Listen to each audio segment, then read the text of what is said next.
Half an hour later, the cops showed up. I watched as the police escorted my husband's relatives out of my apartment. Samantha's hands trembled as she pressed the emergency call button, watching through her peephole as Ruth and Brandon rummaged through Marcus's belongings with the entitlement of people who believed grief gave them ownership rights.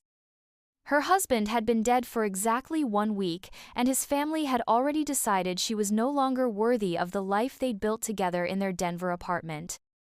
The invasion had started with Ruth's key, a spare Marcus had given his mother years earlier for emergencies. Samantha had returned from the funeral home to find her mother-in-law and brother-in-law filling garbage bags with Marcus's clothes, his tools, even the wedding photos that included Samantha's face. These belonged to his family. Ruth had announced when Samantha protested, her voice carrying the cold authority of someone who'd never accepted her son's choice in wives, not to some woman he knew for 3 years. Brandon had been more direct in his hostility, suggesting that Samantha had somehow manipulated Marcus into leaving her as his life insurance beneficiary. The implication hung heavy in the apartment air, that she was a gold digger who'd trapped their beloved son and brother into marriage for financial gain. Samantha had tried reasoning with them, explaining that the apartment lease was in her name, that Marcus's will clearly outlined his wishes, that they were trespassing in her home. But Ruth had dismissed every legal fact with the arrogance of someone who believed blood relationships trumped marriage vows.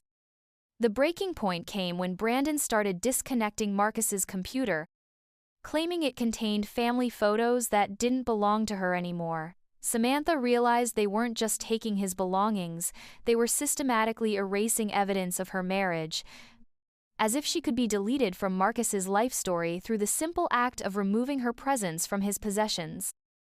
The 911 operator's calm voice had been her lifeline as Ruth and Brandon continued their methodical pillaging, treating Samantha like an intruder in her own home. While waiting for police, Samantha documented the violation with her phone camera, filming Ruth stuffing Marcus's expensive watch collection into her purse and Brandon loading power tools into boxes they'd brought specifically for this purpose. Their preparation revealed the calculated nature of this invasion. They'd planned to strip the apartment of anything valuable while Samantha was supposedly too devastated to resist. Ruth's justifications became increasingly desperate as she realized Samantha was recording her theft. She claimed Marcus had promised her the watch collection, insisted that his tools were family heirlooms, swore that he'd wanted his belongings returned to his real family after his death.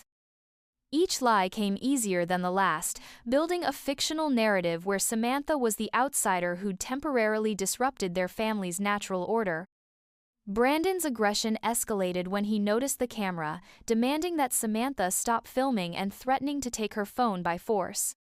His barely contained hostility revealed years of resentment toward his brother's wife, anger that had been simmering beneath polite family gatherings for the entire duration of her marriage. Samantha felt her grief transforming into something sharper and more focused.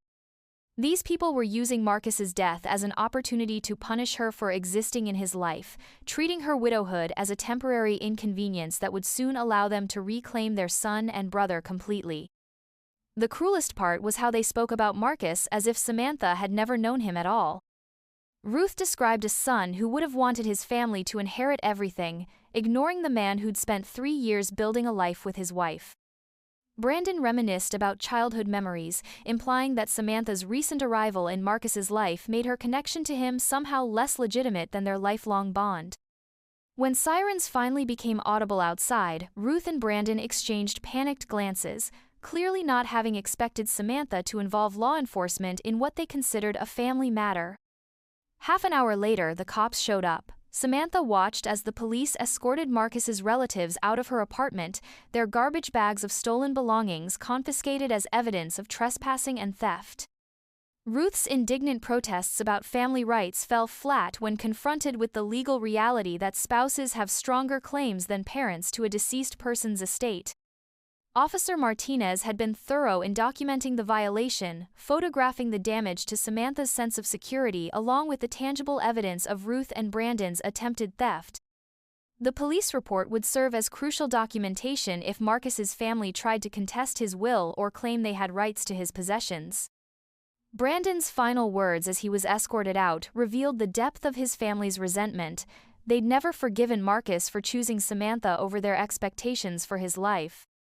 His marriage had represented a betrayal of family loyalty, and his death provided an opportunity to punish his widow for winning a competition she'd never known she was part of. The apartment felt violated even after Ruth and Brandon were gone, contaminated by their hatred and the realization that Marcus's family had been waiting for exactly this opportunity.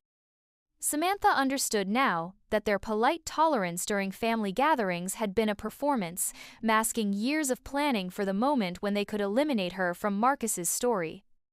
But the police intervention had established an important precedent. Samantha's legal rights as Marcus's widow were stronger than his family's emotional claims to his memory.